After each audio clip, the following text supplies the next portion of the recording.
Top European leaders are holding an emergency talk today on Ukraine's situation in the ongoing Russia invasion.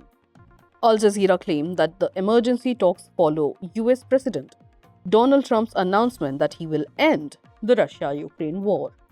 The report claims that EU leaders are concerned their bloc will be left out of negotiations. The claim takes importance as Trump has reportedly announced he will be meeting Russian President Vladimir Putin very soon and claimed that Putin wants to end the fight. In a similar report by The Guardian, it says Poland's foreign minister Radosław Sikorski said, quote, "Very glad that President Macron has called our leaders to Paris to discuss in a very serious fashion the challenges posed by Trump," unquote, he said at a security conference. The meeting has been called by French President Emmanuel Macron.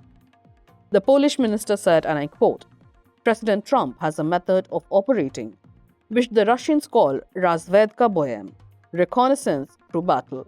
You push and you see what happens and then you change your position and we need to respond." The countries participating in the EU talks are UK, Italy, Germany, Poland, Spain, the Netherlands and Denmark.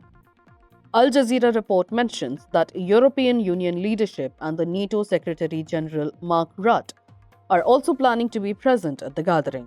US President Trump stunned European allies last week that he had called Russian President Putin without consulting them and would start a peace process.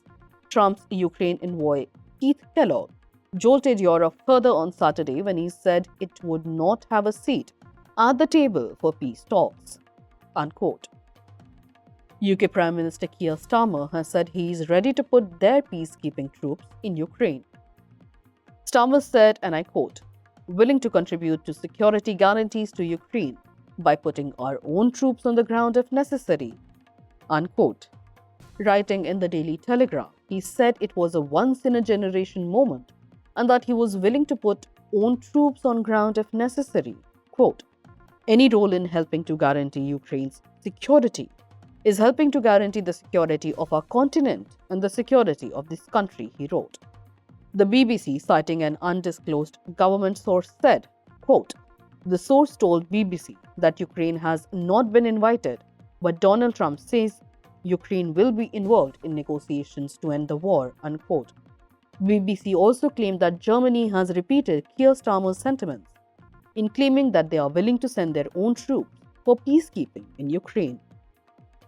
Meanwhile, speaking with news channel NBC, Ukrainian President Volodymyr Zelensky said at least 46,000 Ukrainians have been killed since the Russian invasion of his country in 2022. In the same interview, he said Ukraine has very little chance of survival without the support of the United States, a sentiment he informed US President Donald Trump about on a phone call, urging him for more support.